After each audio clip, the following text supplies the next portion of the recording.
importante que la première déjà envisagée. Le dossier le plus chaud de l'administration américaine en ce moment, l'Amérique centrale, Ronald Reagan, tente d'imposer au Congrès ses choix pour le Nicaragua et pour le Salvador.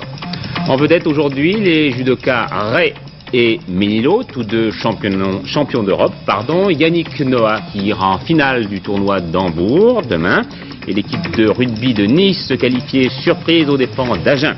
Enfin, en direct dans ce journal, l'arrivée du marathon de Paris, plus de 12 000 participants en ce moment.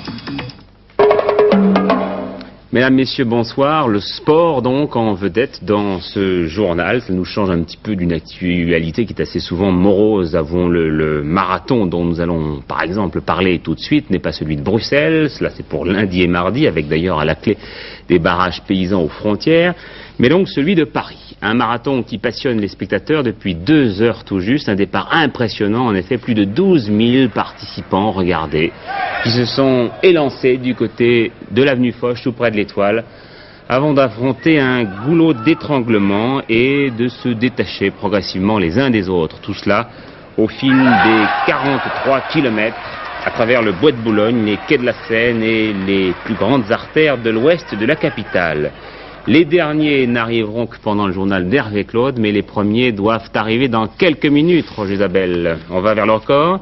On va très certainement vers le record du moins de ce marathon de Paris, avec un homme en tête qui s'appelle Jackie Boxberger et qui vient de lâcher à 2 reprises 2 coureurs qui sont pourtant de grands spécialistes du marathon, le Polonais Marsac qui vient d'être lâché, et puis l'un des anciens vainqueurs de cette compétition, le Britannique Dave Cannon. Donc Jackie Boxberger est en train de s'acheminer vers une première victoire dans le marathon de Paris, et nous descendrons très probablement sous les 2 heures et 10 minutes de course, ce qui est tout à fait remarquable. On se retrouve dans quelques minutes pour l'arrivée en direct de Jackie Boxberger, place Dauphine. À tout à l'heure, Roger. Une bien belle journée de sport d'ailleurs. Hier soir en football, le Sacre de Nantes comme champion de France, comme champion mathématique, car il reste encore 3 journées pour ce championnat.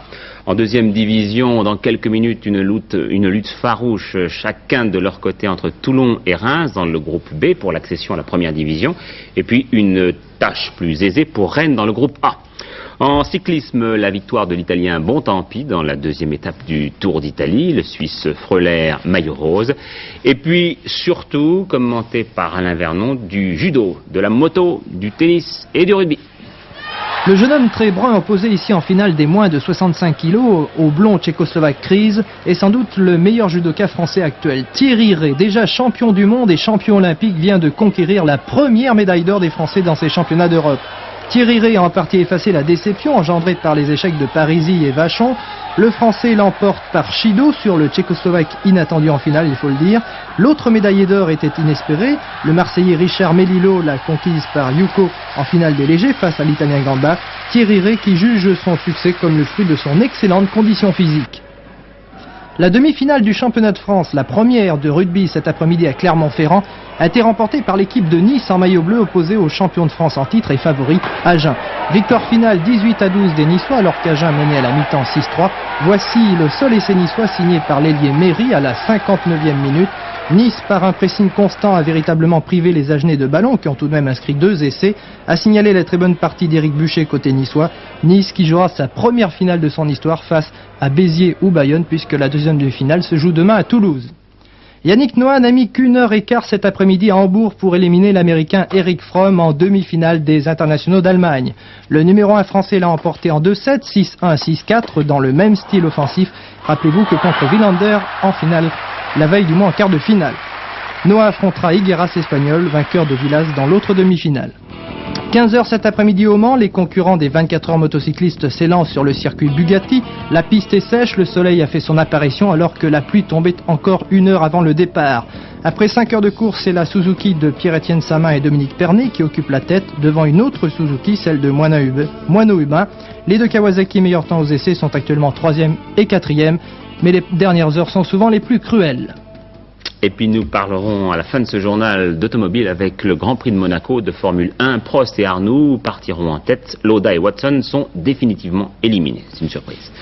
Deuxième grand chapitre de l'actualité ce soir, l'Etna bien sûr. Tout s'est finalement joué aux petites aubes la nuit dernière. Une grosse explosion vers 4h10, un petit temps d'incertitude et puis timide. Un bout de langue de feu, la lave du volcan venait de changer de lit. Malheureusement, l'ancienne coulée lui plaît encore assez bien et elle l'utilise toujours un peu. C'est la raison pour laquelle on envisage déjà une seconde explosion, beaucoup moins forte que la première. Philippe Dumais. Une explosion très attendue et plutôt spectaculaire. D'accord. Malheureusement, en observant les résultats, les volcanologues constatent que la brèche pratiquée dans le mur de 3 mètres et qui contenait le flot de lave ne laisse passer qu'un tiers du magma brûlant. L'opération qui consistait à retarder l'avance de lave en direction de 2 villages n'a pas été concluante. Pourtant, comme on peut le voir sur ces prises de vue d'hélicoptères, les Italiens ont réalisé un véritable travail de force en une dizaine de jours pour faire un canal de déviation qui est ici à droite et presque parallèle à la première coulée. Pour parachever ce travail, les spécialistes envisagent donc de recommencer une deuxième opération de dynamitage. Elle servira à élargir la brèche de cette nuit qui fait déjà 15 mètres pour laisser passer beaucoup plus de lave et retarder efficacement son avance vers Nicolosi et Belpasso, 2 villages situés au sud de l'Etna. En attendant, le volcan est toujours en éruption et le long de ses flancs, on fait le compte des dégâts. C'est un lieu de résidence privilégié et les agriculteurs sont friands de ces terres riches en potasse et en phosphate. Mais ils savent aussi qu'une coulée de lave, quand elle avance, il n'y a pas grand-chose à faire.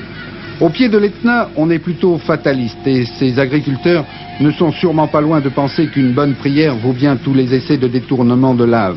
Si un jour l'homme arrive à agir contre une nature aux excès parfois redoutables, c'est tout de même à des expériences comme celles pratiquées par les Italiens qu'on le devra. 500 kilos d'explosifs pour un piètre résultat, certains trouveront cela excessif, mais si une deuxième explosion a lieu, elle sera beaucoup plus faible et les spécialistes sauront mieux encore comment se comporte de la dynamique dans ce milieu vicieux et plutôt visqueux. L'avenir du programme nucléaire français en question, les conclusions du groupe Long Terme Énergie, dont le rapport destiné au ministre du Plan avait été publié hier dans Le Monde, relance le débat maintes fois engagé sur l'équipement de la France en centrale. Le rapport préconise la commande d'un seul réacteur par an d'ici la fin de la décennie. Les constructeurs Framatome et Alstom réagissent vigoureusement. La CGT, elle aussi, qui a exprimé sa divergence profonde avec ce rapport qui, je le répète, n'est pour l'instant qu'un document de travail. Le malaise étudiant, alors que les choses se calment beaucoup chez les futurs médecins, mais il faut quand même encore attendre lundi soir pour connaître la fin des différentes consultations dans les CHU, eh bien les étudiants en pharmacie, eux, ont décidé de poursuivre la grève. Jérôme Camille. À l'unanimité, les 24 facultés de pharmacie de Paris et de province ont décidé de poursuivre leur mouvement de grève. La réforme prévoit 6 années d'études au lieu de 5. Cette 5e année passée à l'hôpital leur serait payée, mais jusqu'ici, ils ne savent pas sur quelle base. M. Monroy a fait un pas vers vous. Alors est-ce que, apparemment, vous trouvez ce pas insuffisant? Oui, tout à fait. Ce pas est très insuffisant.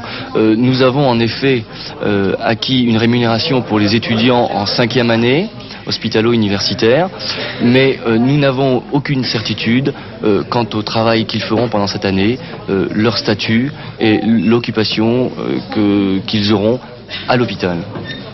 Nous avons demandé, notamment lors de la manifestation nationale, des audiences au ministère et nous n'avons toujours aucune réponse, malgré 1 mois et demi de grève des 20 000 étudiants en pharmacie. On a l'impression que vous êtes un peu manipulé politiquement, c'est vrai ou faux? Complètement faux. Cette réforme, nous la voulons. Hein, nous voulons rentrer à l'hôpital, nous voulons une réforme, mais une réforme sans moyens, nous n'en voulons pas. Les étudiants en pharmacie pourraient aussi demander un report de leurs examens pour la session d'octobre. Quant aux étudiants en médecine, on saura lundi s'ils arrêtent ou non leur grève qui dure depuis 3 mois. Le ministre de l'Éducation, Alain Savary, a affirmé aujourd'hui à Paris, en clôture du congrès de la Ligue française de l'enseignement et de l'éducation permanente, que rien ne serait pire que le statu quo dans le système éducatif, un statu quo imposé par lassitude, par nos adversaires, a-t-il dit, qui ne souhaitent que cela. Les oreilles de M. Savary ont dû siffler cet après-midi car on n'a pas dit que du bien de lui dans un autre congrès à Rennes où les parents d'élèves de la Fédération Schléret, la deuxième par ordre d'importance dans l'enseignement public, 410 000 familles, eh bien les congressistes ont appelé les parents à une semaine d'action au début du mois de juin. Lorraine Cusin était notre envoyée spéciale à Rennes. Atmosphère calme et studieuse à Rennes, mais critique tous azimuts. Critique de la démission de certaines familles, critique surtout du ministère de l'Éducation. Pourtant, il y a 2 ans, cette fédération de parents, réputée plutôt conservateur, réservait un accueil assez favorable au nouveau ministre. Elle appréciait son désir de rénovation dans la concertation et les nombreuses créations de postes d'enseignants. Mais aujourd'hui, le ton est dur. On a l'impression que les parents sont trop peu écoutés et que le gouvernement n'a pas les moyens financiers de sa politique éducative. Les conditions sont telles que le ras-le-bol des parents arrive vraiment à son comble. Une rentrée 82 extrêmement difficile, une rentrée 83 qui se prépare, plus difficile encore. Et alors dans ce contexte merveilleux que je vous décris, nous allons engager un processus de rénovation des collèges. Nous ne sommes pas du tout, vous vous en doutez bien, opposés à une rénovation réelle des collèges qui sont en grande difficulté. Par contre, et nous le disons clairement aujourd'hui, il n'est pas question pour nous de cautionner la manière dont cette rénovation se met en place.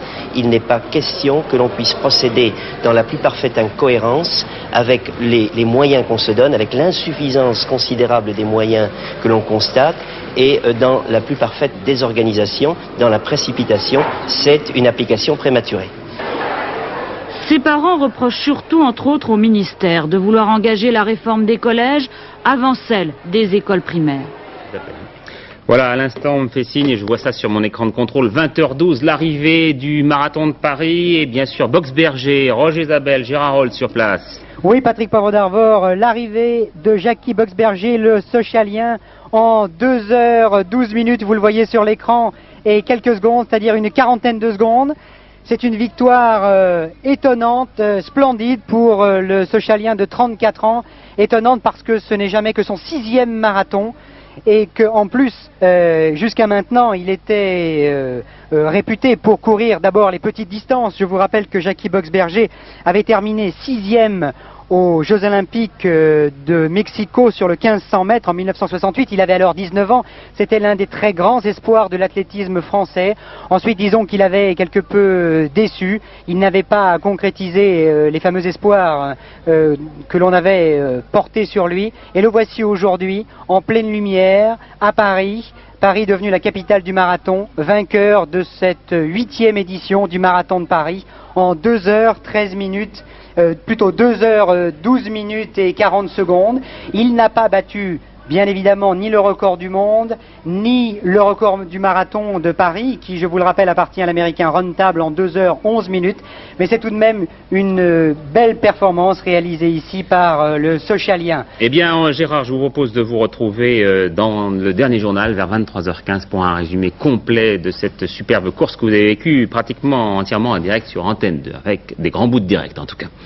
Edmond Maire chez Ronald Reagan, une rencontre inhabituelle. Le secrétaire général de la CFDT faisait partie d'une délégation syndicale internationale venue remettre au numéro 1 américain un mémorandum sur la situation économique internationale. Aux côtés d'Edmond Maire d'ailleurs, Jean Rousier pour Force ouvrière. Et le patron de la CFDT a dénoncé à sa sortie de la Maison Blanche la politique économique menée par les autorités américaines. Nous sommes venus ensemble, tous les syndicats, le développer. Venir dire au président américain que nous voulions un changement de cette politique américaine et un changement de la politique des pays développés. Monsieur Maire qui vient ici défendre les théories du gouvernement français, c'est peut-être un peu étonnant, non? Alors la CFDT défend les positions des syndicalistes français et des syndicalistes européens, car vous savez, nous avons sur bien des points des différences, mais nous avons au moins un très grand point d'accord. Il faut accorder la priorité à l'emploi, la montée du chômage, c'est vraiment un danger pour le monde entier, et les pays sont en train de se fractionner, et on en est à la période de catch, mais on peut bientôt en venir à une période de confrontation plus dangereuse, si l'on ne répond pas à ce problème d'emploi. Alors, nous espérons bien que les efforts, par exemple, du président Mitterrand, qui appelait à une conférence mondiale pour un nouvel ordre monétaire, pour régler les problèmes des monnaies à travers le monde, seront entendus. Et nous, comme syndicalistes, nous sommes très à l'aise pour dire il faut défendre la politique de l'emploi. Ça s'adresse à tous les gouvernements, y compris au gouvernement français, mais nous voulons aussi stabiliser les échanges entre les pays, et là, dans ce cas, nous sommes d'accord avec notre gouvernement. Comment va se passer Williamsburg, le sommet? L'attitude générale des gouvernements occidentaux reste très en deçà de ce qu'il faudrait faire, et on ne peut pas trop espérer que Williamsburg soit le signal d'un grand changement. Deux gros problèmes internationaux en attendant pour le président Reagan en ce moment. Le Proche-Orient, le Conseil des ministres libanais a entériné ce matin l'accord avec Jérusalem, sous la houlette du secrétaire d'État George Shultz, mais la signature officielle est toujours repoussée. Le Proche-Orient et l'Amérique latine. Au Nicaragua, aujourd'hui, le régime sandiniste, c'est-à-dire de gauche, donc, a dénoncé les agissements de Washington en montrant les armes d'origine américaine découvertes sur des opposants qui combattent durement en ce moment le gouvernement de Managua. Et pendant ce temps, Ronald Reagan doit batailler ferme vis-à-vis de son Congrès pour obtenir, disons, un renforcement de l'aide militaire et économique au Salvador. Édouard Laure. 11 février 82, et l'Amérique ce jour-là qui réalise brusquement qu'il existe dans un pays voisin une guerre.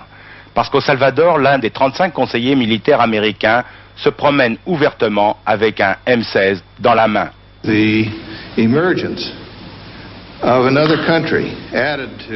L'éventualité d'un autre pays, en plus de Cuba, Grenade, Nicaragua, un autre pays et d'autres encore, sous l'influence soviéto-cubaine, est une très mauvaise nouvelle pour l'Amérique.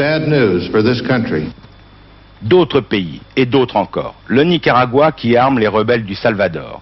Le Honduras qui, par la CIA, tente de faire tomber le Nicaragua. L'engrenage, la théorie des dominos. Et voilà qu'avec cette manifestation anti-américaine dans la capitale du Nicaragua, il y a moins d'un mois, les Américains comprennent tout aussi brusquement que c'est l'Amérique centrale tout entière qui se trouve maintenant être l'enjeu des quelques dizaines de millions de dollars que leur président leur demande presque solennellement et que Ronald Reagan souhaite ajouter à d'autres millions de dollars. Je propose que 60 millions de dollars de fonds déjà alloués à notre programme soient immédiatement versés au Salvador. Et je souhaite y rajouter 50 millions. Et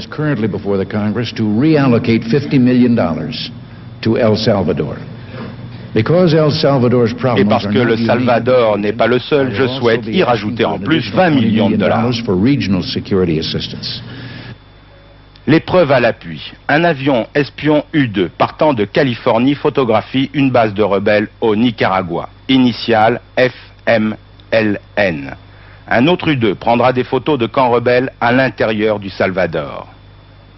Un avion radar AWACS parti de l'Oklahoma suit un petit avion qui décolle du Nicaragua, se pose sur une base secrète du Salvador. Un hélicoptère d'une frégate de la marine américaine observe un bateau se dirigeant vers le Salvador.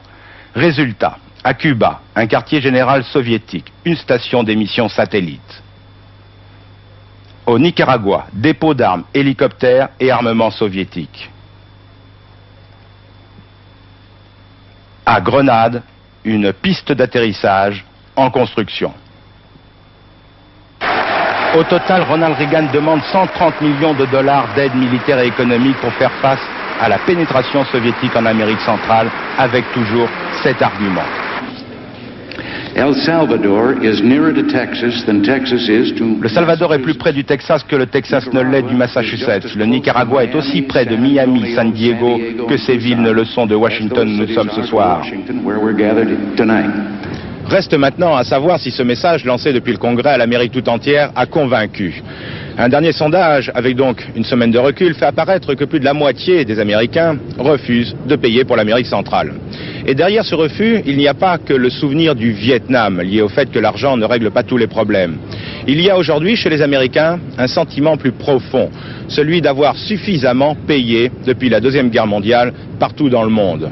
Que l'on règle d'abord nos propres problèmes et après on verra.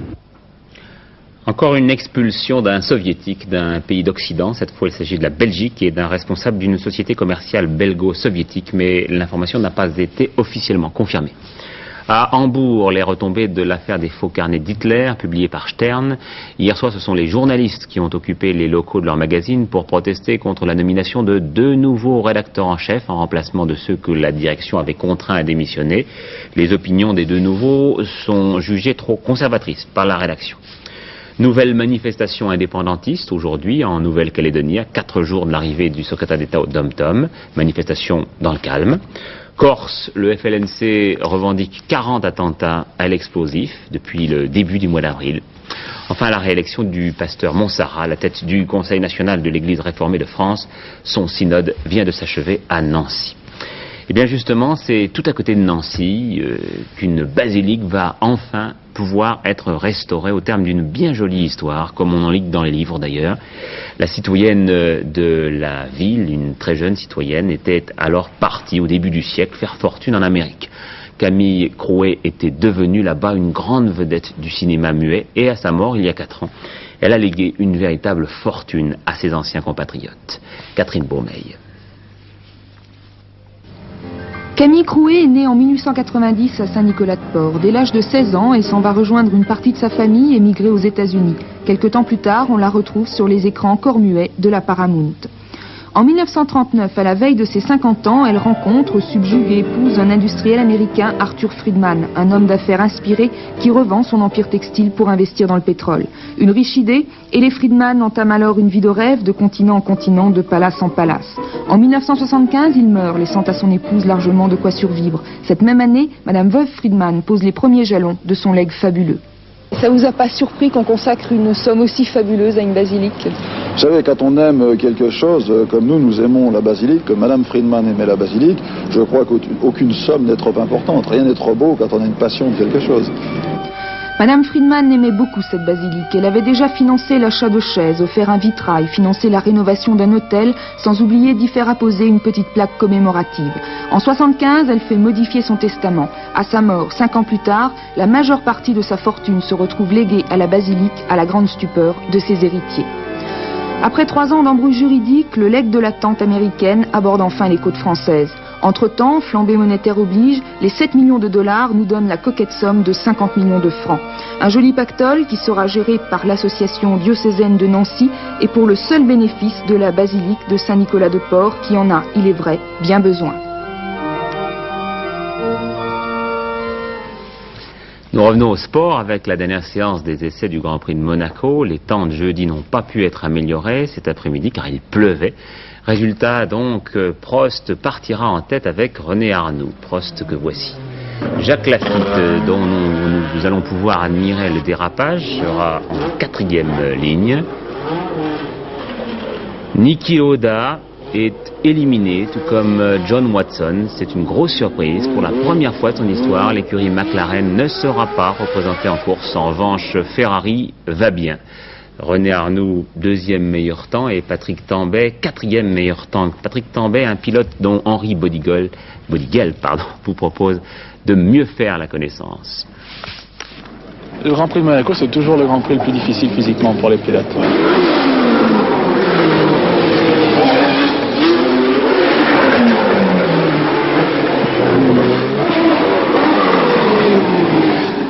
Le turbo a un certain problème d'utilisation. Il ne faut pas dire que la puissance est un atout constamment.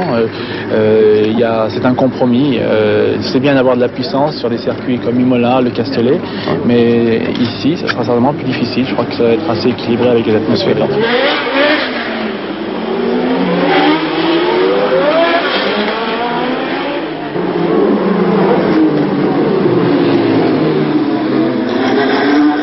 Sur le plan psychologique, l'année dernière a été assez difficile. D'une part, remplacer Gilles Villeneuve, et ensuite le drame d'Hockenheim avec Didier, ça a été assez lourd, mais il semble que ça ait produit chez moi quelque chose qui est déclenché, une sorte de prise de conscience, de maturité, d'application.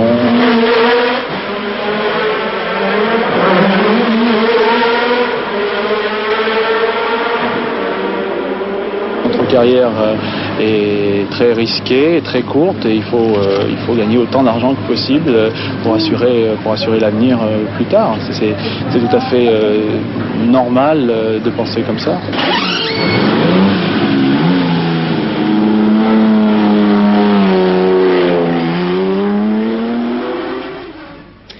Voilà, nous allons parler tiercé maintenant, avec d'abord le tiercé du jour. Il fallait jouer le 5, le 19 et le 12 pour, vous le voyez sur votre écran, empocher 12 994 francs, pour 5 francs bien sûr, et dans un ordre différent seulement 153 francs 50 le tiercé du jour donc, et puis le tiercé de demain, le prix Rieux-Sec que nous présente Pierre Brest. Chaque année, traditionnellement, c'est le prix Rieux-Sec qui est choisi pour support du pari tiercé. Il s'agit d'une course à handicap longue de 3300 mètres qui s'adresse aux chevaux et aux juments âgés de 4 ans et au-dessus. Aujourd'hui jeudi à Longchamp, l'indice du terrain est à 5, cela veut dire qu'il est profond et il est peu probable que cela change ici dimanche. Alors si l'on dit du prix Rieux-Sec qu'il met le parieur à sec, eh bien il faudra tout de même que les pronostiqueurs n'hésitent pas à se mouiller pour effectuer une sélection parmi les concurrents, car la course est très ouverte, d'autant que les chevaux devront avoir vraiment des aptitudes au terrain lourd. Et je pense que ce sera le cas de Sucre d'Or, qui devrait avoir une très bonne chance à défendre dans ce tiercé. Écoutons ce qu'en pense son entraîneur Yann Porzier. Sucre d'Or, que vous avez engagé dans le tiercé dimanche, a une petite histoire assez amusante. Oui, amusante, oui. C'est-à-dire que le cheval était chez moi depuis pratiquement 8 mois. Et que je le courais à réclamer, puisque c'est un vieux cheval qui a plus ou moins des problèmes de jambes. Et la dernière fois que j'avais gagné avec, le 23 mars, on m'avait pris le cheval. C'est-à-dire que le cheval avait été réclamé par un autre propriétaire. Et il y a une quinzaine de jours, j'avais des remords, et il y a une quinzaine de jours, je l'ai racheté au cours d'une autre course à réclamer où il a terminé second. Alors c'est un cheval qui a peut-être des problèmes de jambes, mais en tous les cas le terrain lourd va l'avantager. Oui, c'est un cheval dont le terrain c'est pas un problème pour lui, il va bien dans le terrain lourd, il va bien dans le bon terrain. Donc je pense que ça c'est pas primordial. Est-ce qu'il va participer à l'arrivée Sucre d'Or? Je le souhaite et je le pense. En quelle position? Je pense qu'il va être dans les 3 premiers. Voici maintenant la sélection que je vous propose pour ce tiercé. Margello le numéro 3, Bessac le numéro 1, Allrein le 11, Santa Aquila le numéro 12, Admiration le 10, Sucre d'Or le 9, Mamie de Gruchy le 7 et Baloa le numéro 8. 3, 1, 11, 12, 10, 9, 7 et 8. Voilà un nouveau mensuel, Psychologie, et au pluriel, et la prévision de M. Dumez, qui sort de son volcan. Oui, absolument. Et pour voir un temps qui est plutôt variable, en effet, la France est toujours soumise à une dépression située au sud de l'Irlande, et elle nous envoie des paquets de nuages. Il y aura même demain matin des brouillards et des brumes, surtout dans le centre de la France. Des nuages donc souvent avec des averses qui deviendront orageuses pendant la journée, en particulier sur les massifs montagneux. Et puis, il y aura aussi quelques belles éclaircies, en particulier dans l'ouest et le nord-ouest de la France. Mais attention, en cours de journée, un gros paquet de nuages s'annonce et va peut-être remonter de l'Espagne, et on ne sait pas encore très bien où il va passer. Alors, ces gros nuages-là pourrait nous amener un peu plus de pluie. Du côté des températures, eh bien, elles sont à peu près équivalentes à celles d'aujourd'hui, 16 à 17 degrés, vous voyez, dans la moitié nord, et 15 à 21, 23 degrés dans la moitié sud, pour le jour de la fête des Denises, avec un soleil qui se lève à 6h11 et qui se couche à 21h23. Ce temps devrait changer probablement à partir de mercredi. Voilà, c'est vers 23h15, 23h30 qu'Hervé Claude vous présentera le tout dernier journal. Il vous parlera bien sûr de Cannes, avec un débat enregistré là-bas par Claude Sérillon. Il vous parlera aussi beaucoup du marathon de Paris, dont les arrivées se poursuivent encore en ce moment, vous le voyez, très doucement, progressivement. Il y a même quelques handicapés qui faisaient la course et qui arrivent. On pense qu'ils devraient s'échelonner encore pendant 2 heures de temps. Je vous rappelle que c'est Boxberger qui, tout à l'heure, vous l'avez vu en direct, l'a emporté dans un assez joli temps de 2h12. Donc tout cela à 23h30, à 12h45 demain, antenne de midi, et puis le journal de 20h avec Christine Ockrent demain dimanche. Bonne soirée à tous et à très bientôt.